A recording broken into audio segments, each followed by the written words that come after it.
Assalamualaikum warahmatullahi taala wabarakatuh. Selamat datang kembali di Fiksi Cerita Horor. Untuk kisah kali ini ada sebuah kisah lanjutan dari kisahnya Bang Pian. Dan untuk kisah kali ini sebuah kisah yang berjudul Akhir dari Sebuah Misteri Warung Bu Siti. Dan untuk seperti apa kisahnya, mari kita masuk ke ceritanya. Pagi itu Bang Pian, Ardi dan Prapto masih dibuat kesal oleh sosok-sosok makhluk gaib yang membuat rumah Bang Pian berantakan. Akan tetapi setelah mendengarkan penjelasan dari Wiratungga dan juga ke Mama Abang, Bang Pian merasa sangat bersyukur karena anak dan istrinya yang tertidur lelap di dalam kamarnya tidak mengalami kejadian-kejadian janggal. Intan juga mengaku tidak sedikit pun mendengar suara gaduh di dalam rumahnya, karena malam itu dia merasakan kantuk yang luar biasa. Menurut Wiratungga, setelah ia dan ke Mama Abang berhasil menghalau puluhan makhluk gaib yang ingin masuk menembus pagar gaib di rumah Bang Pian itu, datanglah sosok makhluk yang kekuatannya berkali-kali lipat lebih besar dari keduanya. Namun beruntung ada sosok kakek Abdul yang datang menghalau sosok tersebut. Ketika Bang Pian masih bingung untuk mulai membereskan rumahnya dan juga memperbaiki semua kerusakan di rumah itu, Baba Ali dan juga Pak Bambang datang ke rumahnya dengan raut yang wajahnya dipenuhi berbagai macam pertanyaan. Selain merasa heran dengan apa yang terjadi di rumah Bang Pian, Baba Ali juga merasa kesal dengan kondisi rumah tersebut. Astagfirullah, ini rumah kok bisa hancur kayak gini sih? Emangnya ada gempa semalam? Tanya Bapak Ali sambil menggelengkan kepalanya dan mengedarkan pandangan ke arah dalam rumah Bang Pian yang masih sangat berantakan itu. Ya, namanya juga musibah, Bah. Saya sama Adi sama Prapto juga kagak tahu kalau ada yang datang acak-acak rumah saya, balas Bang Pian dengan sambil menelan ludahnya ketika melihat raut wajah Bapak Ali yang marah padam. Kayak gini lo kata musibah? Dasar bocah geblek. Ini yang disebut gegabah, bukan musibah. Emangnya lagian kagak ada yang jaga gawang apa?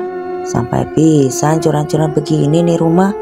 Tanya Bapak Ali sambil berkali-kali menghela napas panjang untuk mengusir rasa kesalnya. Emangnya main bola pakai segala ada yang jaga gawang? Sahut Bang Pian yang berdiri di samping Bapak Ali. Kalau dibilangin jawab aja sih lu, balas Bapak Ali sambil mendaratkan peci hitamnya ke arah kepala Bang Pian. Maksud gua, lu kan semalam bertiga nih, masa kagak ada yang standby di rumah? Dasar anak muda, kosong, minim pengalaman, minim perencanaan. Geruduk Bapak Ali sambil terus mengedarkan pandangannya ke sekeliling ruang tamu rumah itu. Waduh, lo mah bener-bener dah Pian. Pian, lo lihat no, lampu gantung gua hancur begitu. Waduh, kualat gue sama almarhum engkong gua, ujar Bapak Ali sambil menunjuk ke arah lampu gantung klasik yang hampir jatuh ke lantai itu. Ya elah, timbang lampu butut aja pakai dibikin kualat sih, Bah. Itu barang udah pada tepok, udah kagak kuat yang gantung di situ, sahut Bang Pian yang kini berada agak jauh dari Bapak Ali.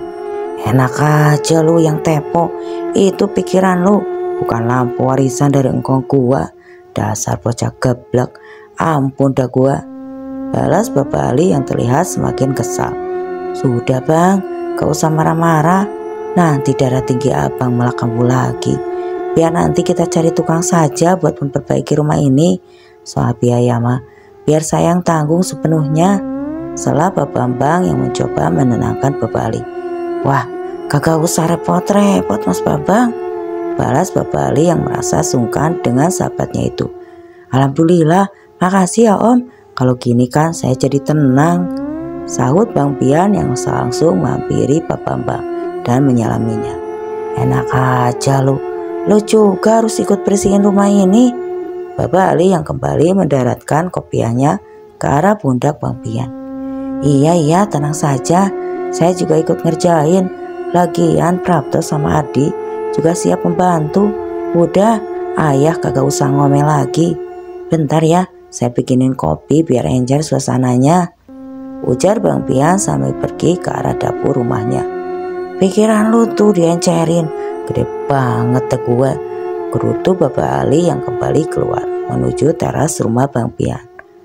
Setelah situasi di rumah Bang Pian kembali tenang dan suasana mulai sedikit lebih santai, Bapak Ali yang sempat merasa sangat kesal karena serangan gaib yang mengancam keselamatan Bang Pian serta hampir saja menghancurkan seluruh rumahnya itu, akhirnya mulai terlihat rileks kembali.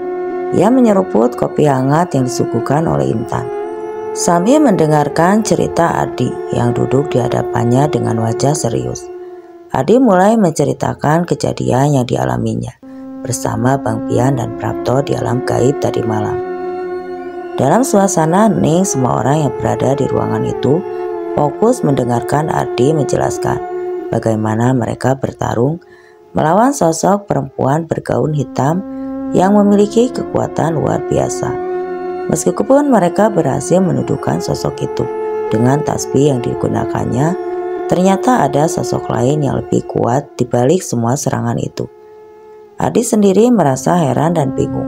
Ia tahu bahwa pagar gaib di rumah Bang Pian pun bukanlah perlindungan sembarangan, karena mereka bersama-sama telah memperkuat perlindungan itu dengan berbagai doa dan energi spiritual yang seharusnya cukup kuat untuk menahan serangan makhluk gaib. Namun ternyata sosok makhluk gaib yang muncul malam itu mampu menembus pertahanan mereka dengan mudah. Ini menandakan bahwa ancaman kali ini bukanlah dari makhluk biasa. Gua paham Di, gua bukannya baru pertama kali dengar cerita-cerita mistis begitu. Tapi gua cuma takut justru sama mantu gua yang kagak tahu apa-apa kena imbasnya. Pokoknya buruan deh lo kelarin ini masalah biar keluarga kita aman, ujar Bapak Ali yang membuat Ardi menganggukkan kepalanya. Sementara itu Pak Bambang yang tidak memahami dunia gaib seperti mereka hanya bisa terdiam dan mencoba memahami situasi yang begitu rumit ini. Akan tetapi bagi orang awam seperti Pak Bambang, ia bisa merasakan betapa besarnya ancaman yang sedang dihadapi oleh Bang Pian, Ardi dan juga keponakannya Prapto. Pak Bambang yang pernah mengalami langsung gangguan dari sosok-sosok makhluk tidak kasat mata itu pun tidak menyangka jika imbas dari serangan makhluk gaib itu bisa sangat berbahaya dan dapat merusak. Kalau begitu kita harus mengambil sesuatu yang ada di warung itu Bang, saut Ardi yang teringat pesan kakek Abdul di alam gaib malam tadi. Astagfirullahaladzim, gua sampai lupa Di, kayaknya emang kuncinya ada di warungnya Bu Siti, balas Bang Pian yang langsung masuk ke dalam rumahnya untuk mengganti pakaiannya. Pokoknya kalian selesaikan semua masalah yang berkaitan dengan makhluk-makhluk gaib, jin demit, dan setan itu. Nardi, soalnya rumah biar saya yang urus, sambung Pak Bambang yang juga ingin ikut membantu Bang Pian dan yang lainnya. Tanpa membuang waktu, Bang Pian dan Ardi segera bersiap. Mereka tahu bahwa tidak ada waktu untuk beristirahat setelah apa yang terjadi tadi malam. Energi gelap yang menyerang rumah Bang Pian jelas berasal dari sesuatu yang tertanam di warung milik Bu Siti. Benda itu apapun bentuknya adalah sumber dari kekuatan jahat yang telah menciptakan teror selama ini. Sebelum berangkat, Bang Pian memberi arahan singkat kepada Prapto untuk tetap berada di rumah bersama Bapak Ali dan Pak Bambang. Ia tahu meski Prapto tidak sekuat dirinya dalam hal spiritual, tapi kehadirannya dapat memberi rasa aman bagi keluarga yang masih terkejut oleh kejadian yang terjadi semalam. Prapto menyetujui tugasnya dengan anggukan tegas. Sementara itu, Bapak Ali meski masih sedikit kesal dengan kerusakan di rumah Bang Pian bersedia membantu dengan berjaga-jaga di sekeliling rumah. Ia memahami bahwa ancaman tidak hanya bersifat spiritual, tapi juga bisa membahayakan secara fisik. Bang Pian dan Ardi kemudian bergegas menuju warung Bu Siti. Walau hari itu masih sore, namun langit tampak gelap dan suram oleh mendung, seolah-olah menyimpan rahasia kelam di dalamnya. Setibanya di depan warung Bu Siti, suasana terasa semakin aneh. Udara di sekitar masih terasa berat dan menyesakan, seperti ada sesuatu yang mengawasi dari balik kegelapan. Ardi kemudian mulai merapalkan doa dan memusatkan energinya untuk mencari jejak benda yang tertanam. Matanya tertutup rapat, tangannya bergerak perlahan, seolah menyentuh energi tidak kasat mata. Sesaat kemudian ia membuka mata dan menatap langit warung yang berada di sudut dekat rak barang. "Gimana, Dik?" tanya Bang Pian yang tahu jika Ardi sedang melakukan penelusuran. "Ada di dalam rumah, Bang. Ada 4 titik," balas Ardi yang kembali membuka kedua matanya. Bersamaan dengan itu, Bang Pian yang berada di depan warung pun dikejutkan oleh Bu Siti yang menyapa mereka berdua. "Nah, dia nongol juga. Alhamdulillah ya Allah, akhirnya emang bisa ya ketemu kalian," ujar Bu Siti dengan logat Betawinya yang kental.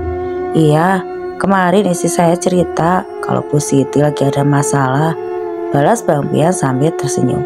Kepada Bu Siti, "Lah ya iya, dari kemarin emak tuh nungguin, tapi lu tuh kagak nongol juga," balas Bu Siti.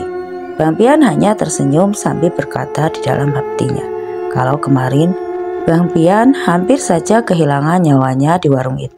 "Lah, emangnya ada apa sih, Mak? Kayaknya penting bener," tanya Bang Pian yang seolah-olah tidak mengetahui masalah Bu Siti dan juga keluarganya. "Kan emak udah cerita ke Intan, emang dia kagak cerita lagi, Yan?" jawab Bu Siti sambil mengambilkan minuman dingin dari kotak berwarna merah yang ada di depan warungnya. "Cerita sih, Mak, tapi kagak jelas," jawab Bang Pian singkat sambil menghela napasnya. Bu Siti pun langsung mengajak Bang Pian dan Ardi masuk ke rumahnya yang berada di samping. Dan setelah itu keduanya dipersilakan masuk untuk duduk di kursi tamu tua berwarna merah peludu yang sudah bolong serta sobek di beberapa bagiannya. Bu Siti pun meninggalkan Bang Pian dan Ardi sebentar untuk menutup warungnya, dan di saat itulah Ardi mulai melakukan penelusurannya untuk mencari letak benda-benda yang dimaksud oleh kakek Abdul dipendam. "Coba lu bayangin deh, Yan, udah 3 bulan suami emas sakit. Akhirnya dia diberhentikan dari kerjaannya. Udah gitu, warung emak juga mulai ditambah lagi. Segala dagangan emak tiba-tiba rusak," ujar Bu Siti yang kembali masuk ke dalam rumahnya sambil membawa nampan biru yang di atasnya ada 2 gelas buah kopi hitam yang masih mengepulkan asap. "Maksud emak, dagangannya dirusak tikus yang ada di warung?"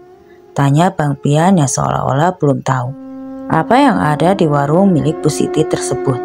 "Kalau ada tikusnya mah mending, Yan. Lah, ini kagak apa-apa. Tahu-tahu beras di empayan sama yang di ember bak hitam itu pada kutuan. Mana banyakan kutunya sama berasnya," ujar Bu Siti yang mulai menceritakan kejadian janggal di warungnya.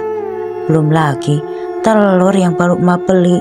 Langganan emak pada komplain, katanya telur yang dibeli di warung emak pada membusuk.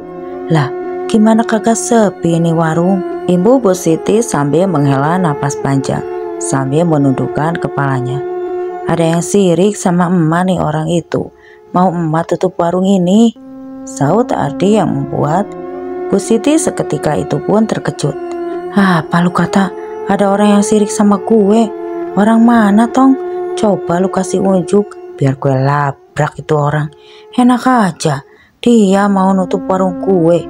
Sebelum banyak rumah di sini, gue udah buka warung. Waktu daerah ini masih kebon, warung gue buka tiap hari. Sekate-kate aja itu orang," ujar Bu Siti yang terlihat geram mendengar apa yang baru saja dikatakan oleh Ardi.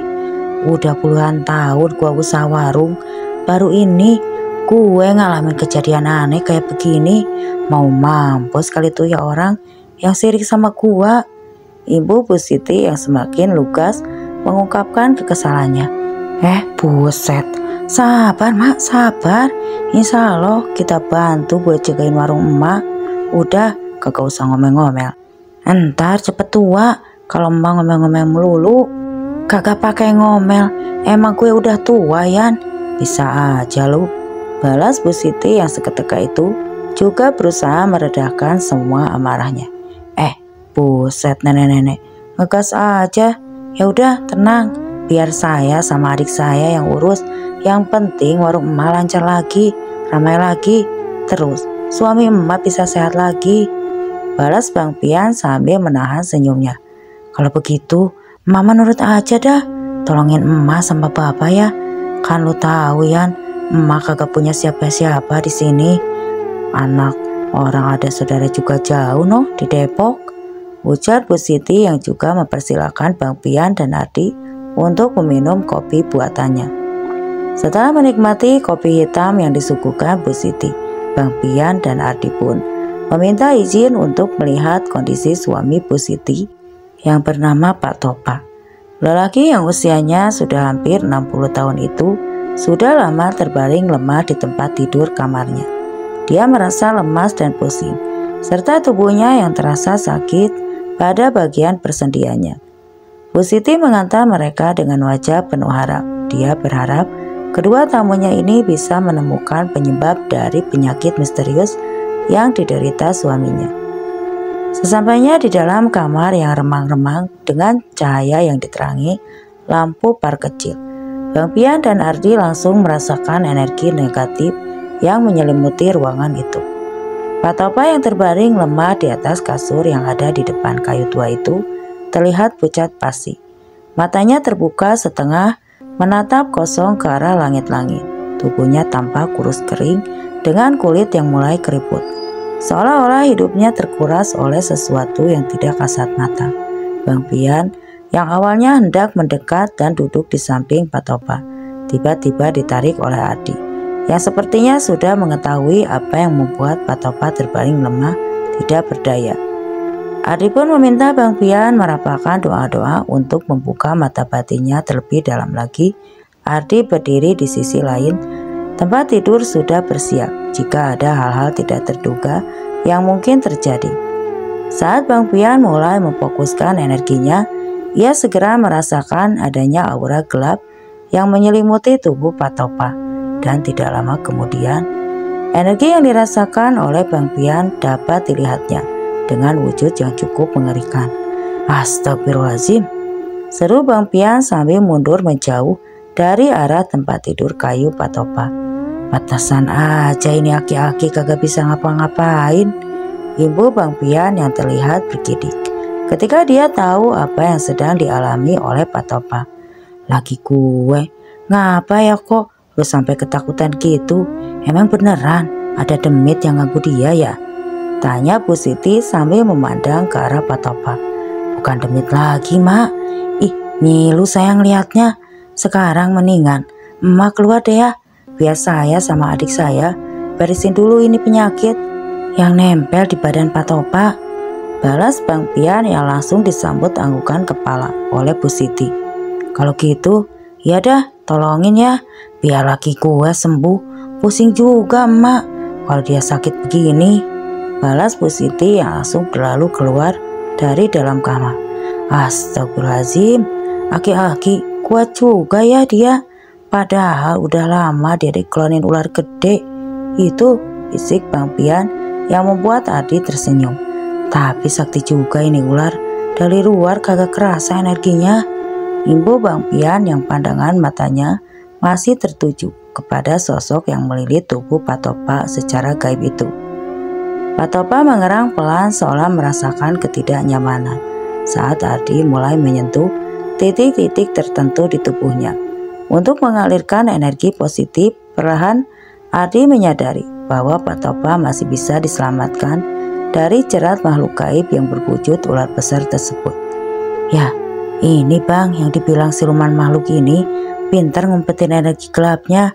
Selain itu, kesaktiannya juga gak main-main Bang, ujar Ardi yang membuat Bang Pian menganggukkan kepalanya beberapa kali.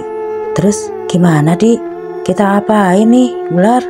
Tanya Bang Pian penasaran. Ya kita karungin Bang, kalau didiamin aja mah apa bisa diangkut ke alamnya? Ardi sambil mengedarkan pandangannya ke arah lantai kamar yang ditempati oleh Pak Topa. Nah di situ tuh Bang, Ibu Ardi sambil menuju ke arah kolong meja yang ada di dalam kamar. Nah, beneran Li, gue juga bisa ngerasain energinya. Bang Pian memandang dengan tajam ke arah yang dimaksud oleh Ardi. Kalau begitu, mendingan kita ambilin dulu dah barang-barang yang dikubur di rumah ini. Sekarang abang bilang dah ke Bu Siti kalau kita mau ngambil barang yang dikubur di kamar ini. Terus abang cari alat juga ya, pinta Ardi yang langsung dijawab oleh Bang Pian dengan anggukan kepalanya. Dengan tenang Bang Pian pun menghampiri Bu Siti yang baru selesai menutup warungnya. Setelah itu Bang Pian menceritakan dengan singkat apa yang ada di dalam rumahnya dan meminta izin kepada Bu Siti untuk menggali sesuatu yang terkubur di dalam kamar Pak Topak. Meski bingung dan cemas, Bu Siti akhirnya mengangguk setuju. Ia tahu Bang Pian bukanlah orang sembarangan, apalagi setelah melihat kondisi suaminya yang semakin memburuk. Dan dengan penuh keyakinan, Bang Pian membawa linggis serta golok berkarat dan sebuah pacul kecil yang dipinjam dari halaman belakang warung. Lalu kembali ke dalam kamar. Emangnya ada apa tong di situ? Tanya Bu Siti kepada Ardi dari balik hordeng kamarnya. Ada yang nanam barang, Mak. Nah, barang itu yang bikin Pak Topak sakit. Jawab Ardi yang fokusnya terbagi kala itu. Lah, kapan itu orang ngubur barang di sini? Udah hampir 30 tahun emak sama bapak tinggal di sini. Kagak ada tuh orang yang masuk ke kamar ini selain emak sama bapak. Balas Bu Siti yang membuat Ardi tersenyum. Edah nenek-nenek, nanya mulu kayak wartawan koran aja. Celetuk Bang Pian sambil terus menggali tempat yang diyakini menyimpan benda-benda kiriman tersebut. Ya Yan, di situ bukan orang, tapi makhluk, jawab singkat menjelaskan. Lah, bisa-bisanya dia ngegali begitu. Ah, gue kagak ngerti dah. Pokoknya gue minta tolong deh biar semua penyakit sama gangguan yang ada di rumah ini hilang. Terapangan aja, udah jangan berisik. Kasihan itu adik saya, sampai lupa doanya. Mendingan mah bikinin saya sirup dah, udah haus banget ini, sahut Bang Pian yang membuat Ardi dan juga Bu Siti tersenyum. Baru beberapa menit menggali, Bang Pian merasakan ada sesuatu yang keras menghantam paculnya. Ia segera membersihkan tanah yang menutupi benda tersebut. Dan alangkah terkejutnya mereka ketika menemukan sebuah kotak kayu tua yang diikat rapat dengan tali injuk berwarna hitam. Ardi diam sejenak, menarik napas dalam-dalam dan mulai mengangkat benda tersebut. Dengan hati-hati Ardi yang berdiri di sampingnya merapalkan tasbih di tangannya, siap menghadapi apapun yang mungkin keluar dari bawah tanah itu. Kotak itu terlihat usang dengan ukiran-ukiran kuno yang hampir pudar, namun masih tampak menyeramkan. Dan yang lebih mencolok adalah tali injuk hitam yang membelit kotak tersebut. Diikat dengan simbol-simbol rumit yang tidak biasa, aura gelap dan energi negatif langsung begitu kuat. Seolah-olah benda itu adalah sumber dari segala gangguan yang terjadi di rumah Bu Siti.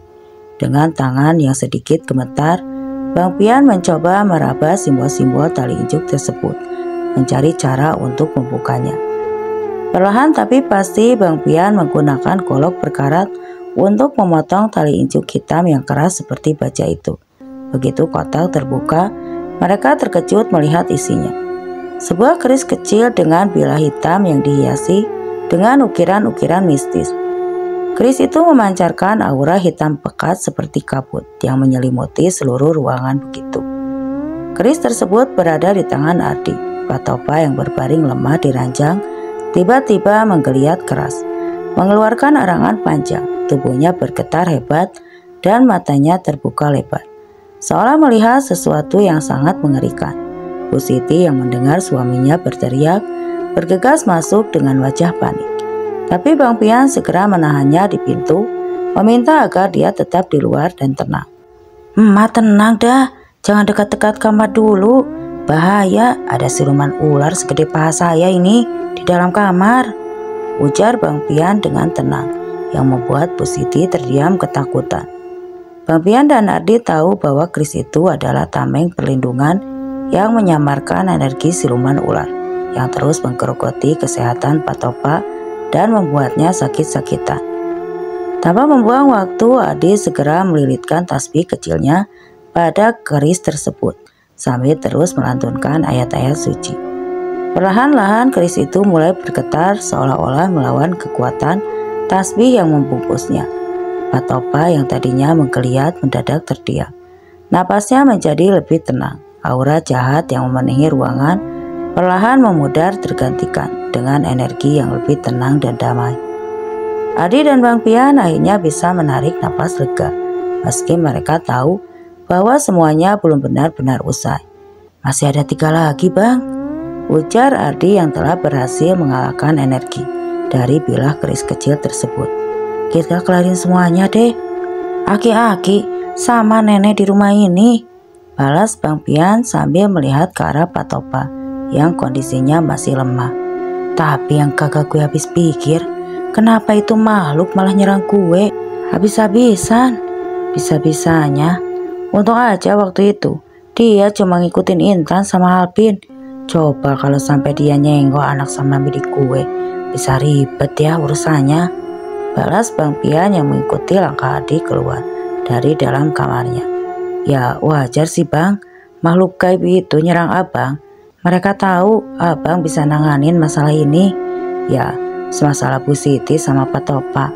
Terus menurut saya ya Bang, Patopa sama Bu Siti ini mau dijadikan tumbal persembahan, bukan cuma mau ditutup warungnya," ujar Adi yang perlahan-lahan membuka misteri yang ada di warung rumah Bu Siti. "Buset, tega banget itu orang mau numbalin nenek-nenek sama kakek-kakek. Lagian emang itu siluman mau beneran apa sih sama aki-aki buluk kayak begitu?" ucap Bang Pian yang membuat Adi tersenyum. Buluk-buluk juga kesayangan emak itu yang membuat Bang Pian menggaruk kepalanya. "Nih, ini barang yang kita temuin di dalam kamar," ucap Bang Pian sambil menunjukkan apa yang mereka dapatkan di bawah lantai kamar Bu Siti dan Patopa. "Lah, iya, kapan dia naruh di situ, Yan?" tanya Bu Siti yang membuat Bang Pian menghela napas panjang. "Ya mana saya tahu, orang kagak ada yang lapor ke saya nih. Nih, buat nyimpen duit di warung," balas Bang Pian sambil memberikan kotak kayu jati yang dihiasi ukiran tersebut. "Idih, ogah amat, entar tolong dibakar sekalian deh," balas Bu Siti yang berlalu ke arah kamarnya. "Mak, jangan ke situ, entar digigit baru tahu rasa lu," seru Bang Pian yang menghentikan langkah Bu Siti. "Lah, emang kira udah beres ya?" sahut Bu Siti yang kembali ke arah Bang Pian dan Adi. Setelah menenangkan diri sejenak dan mengembalikan energi mereka yang terkuras, Adi menyadari bahwa mereka masih jauh dari selesai. Bang Pian yang juga mulai merasakan kelelahan setelah perjuangan panjang mengangguk setuju saat Adi meminta memanggil Prapto. Mereka masih harus menggali di 3 titik berbeda dan diduga yang menjadi sumber energi gelap yang mengganggu keluarga Bu Siti. Ketika Prapto tiba, suasana rumah Bu Siti masih mencekam, meski aura gelap dari keris baru saja ditemukan mulai mereda. Bu Siti yang terlihat cemas hanya bisa pasrah dan berharap para sahabat Bang Pian bisa menuntaskan gangguan yang menimpa keluarganya. Tanpa membuang waktu, ketiganya pun langsung mencari ketiga titik di sekitar rumah dengan menggunakan pendulum dan membaca getaran energi yang dirasakannya. Ia merasakan adanya kontraksi energi hitam yang masih terkubur di tempat-tempat tersebut. Bang Pian dan Prapto langsung menuju titik pertama yang berada di dekat dapur rumah dengan pacu yang linggis yang sudah disiapkan oleh mereka. Mereka mulai menggali tanah yang dilapisi upin berwarna kuning kecoklatan itu. Setiap ayunan pacul diiringi oleh lantunan doa dari Adi. Berharap tidak ada kejutan gaib yang muncul dari dalam tanah. Tidak butuh waktu lama, pacul Prapto kembali mengenai sesuatu yang keras. Mereka segera berhenti dan membersihkan tanah di sekitarnya. Dengan hati-hati, ternyata benda yang terkubur di sana adalah boneka kecil yang terbuat dari kain lusuh dengan rambut yang terbuat dari injuk. Mata boneka itu terbuat dari manik-manik merah yang tampak seperti mata setan. Energi negatif langsung terasa menyelimuti mereka. Begitu boneka itu tersikap dari tanah. Prapto dengan cepat membungkus boneka tersebut dengan kain putih dan menahannya agar tidak menyebarkan energi jahat lebih jauh. Adi pun terus melantunkan pembacaan doa untuk menetralisir kekuatan boneka itu. Sementara itu, Bang Pian dan Prapto segera berlari ke titik kedua yang terletak di sudut ruang tamu.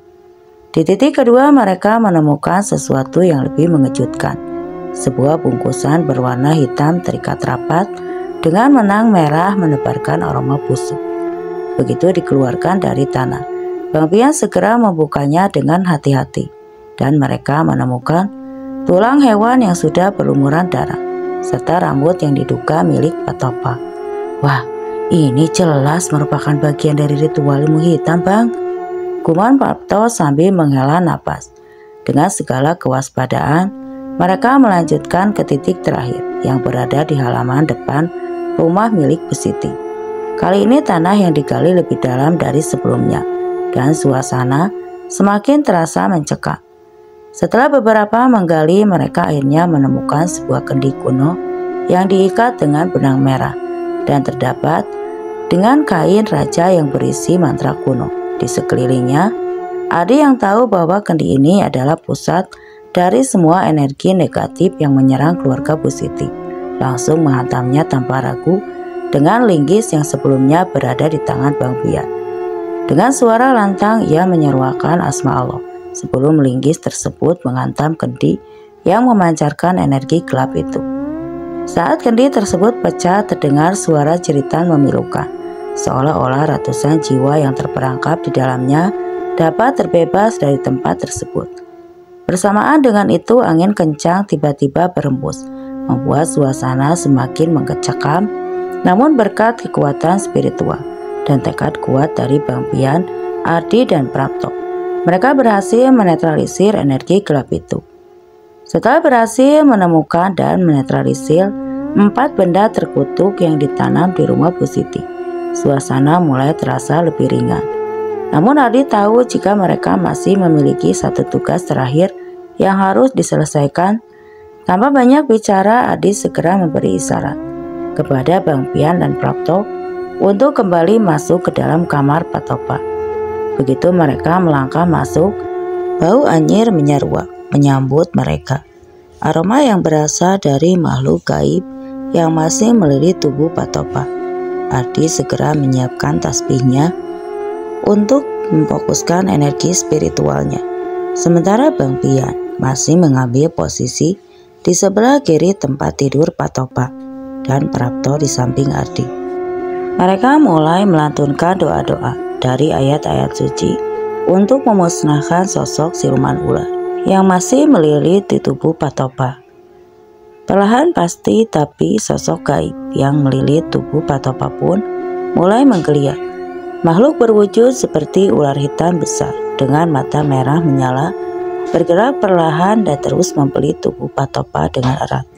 Namun kekuatannya tampak semakin melemah karena tercekik oleh gelombang doa yang dipanjatkan oleh Adi, Bang Pian, dan juga Prapto. Dengan tekad yang bulat, Adi pun melemparkan tasbihnya yang memendarkan cahaya ke arah makhluk tersebut. Cahaya dari tasbih kecil itu segera melilit tubuh makhluk gaib tersebut dan memaksanya untuk melepaskan cengkramannya dari tubuh Patopa. Makhluk itu mengerang keras menggelepar, seakan kesakitan, namun tidak dapat melawan kekuatan doa yang terus menghujaninya. Prapto segera bergerak dengan menancapkan keris kecil yang telah diisi energi doa ke dalam tubuh makhluk tersebut. Seketika makhluk itu menjerit dengan suara menggelegar, bersamaan dengan tubuhnya yang hancur menjadi asap hitam pekat yang kemudian lenyap tanpa jejak. Patopa tiba-tiba menarik napas panjang seolah baru saja terlepas dari belenggu panjang. Perlahan matanya terbuka dan ia melihat ke arah Bang Pian dan juga Prapto dengan tatapan lemah namun penuh rasa syukur. Bu Siti yang sedari tadi berdoa di luar kamar langsung berlari masuk begitu mendengar suara suaminya. Ia pun terisak haru melihat suaminya yang akhirnya tersadar dan tampak lebih segar. "Alhamdulillah, Bapak sudah sadar, Mak," ucap Bang Pian sambil menyeka keringat di dahinya. "Alhamdulillah, terima kasih An, terima kasih semuanya," ucap Bu Siti sambil bercucuran air mata. Dengan suasana yang lebih tenang, mereka pun duduk bersama Bu Siti yang terus mengucapkan syukur. Hari itu menjadi titik balik bagi keluarga Patopa yang akhirnya terbebas dari belenggu kegelapan. Namun bagi Bang Pian, Ardi dan juga Prapto, ini merupakan menjadi pengingat bahwa dunia gaib masih menyimpan misteri kegelapan yang harus diungkapnya. "Tongkolnya kagak kita cari, Dik." "Iya Bang, ntar malam kita cari tuh orang. Siapa yang udah mainin takdir orang?" jawab Ardi dengan tegas. "Cakep dah kalau begitu, kita pulang dulu yuk, gue udah lapar nih," balas Bang Pian sambil memegangi perutnya. Setelah berpamitan kepada Bu Siti dan juga Patopa, Bang Pian, Ardi dan juga Prapto pun kembali pulang. Walau sesampainya di rumah dia kembali disambut omelan Bapak Ali, tapi Bang Pian merasa lega karena permasalahan yang dihadapi perlahan mulai dapat diselesaikan. "Tuh, udah gue panggilin tukang buat ngebenerin rumah lu," ucap Bapak Ali yang menyambut kedatangan Bang Pian dengan wajah kesalnya. "Alhamdulillah, ayah baik bener dah. Senyum dong biar awet muda," balas Bang Pian yang mencoba menggoda Bapak Ali. "Dasar bocah geblek," saut Bapak Ali kesal. Setelah hari berganti malam, rumah Bang Pian yang sedari tadi dipenuhi oleh beberapa orang di sana pun kembali terlihat sepi. Bang Pian dan Intan masih membereskan dan mengumpulkan barang-barang yang masih dapat digunakan di rumahnya.